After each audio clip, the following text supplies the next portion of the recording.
I'm going to tell you the story about Core Process. It all started in a pub. There were three people, Robin Coates, Chris Bull and Calvin Germain. Robin and Chris were consultants and Calvin was a manager, I think with Esso.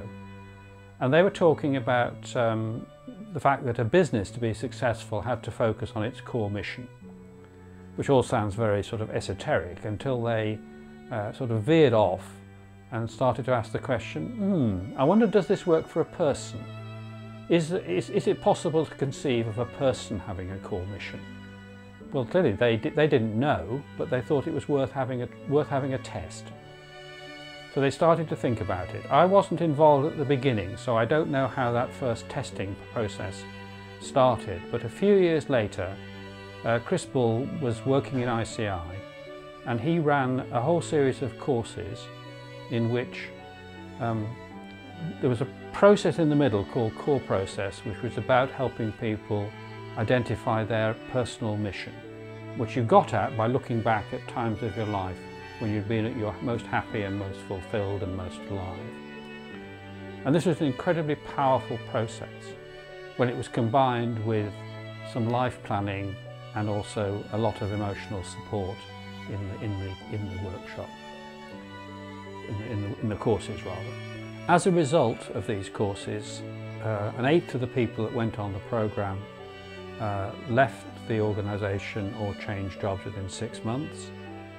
We followed them up and the people who stayed reported that they had less ups and downs than they did before the course, and they got out of them faster and they were happier.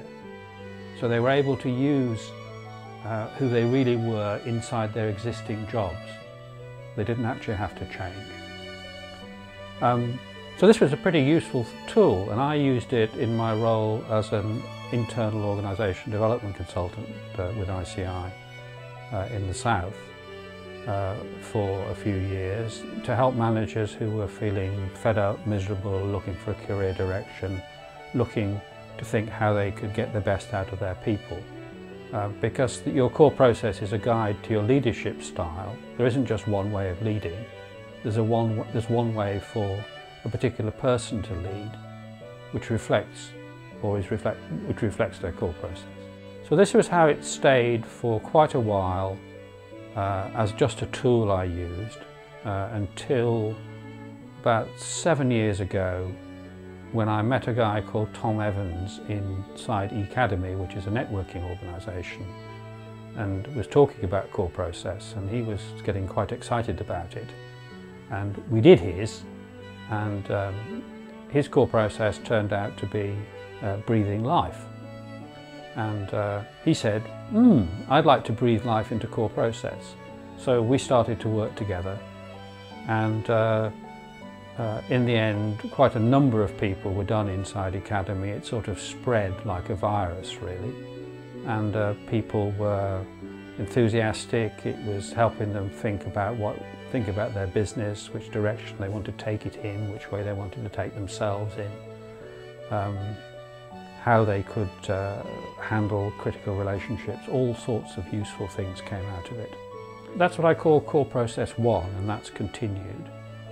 And since then, I've taught a few other people how to do it, and people who've learnt it just by osmosis, as I did, because this has always been open source. Chris gave the process away, and I'm doing the same.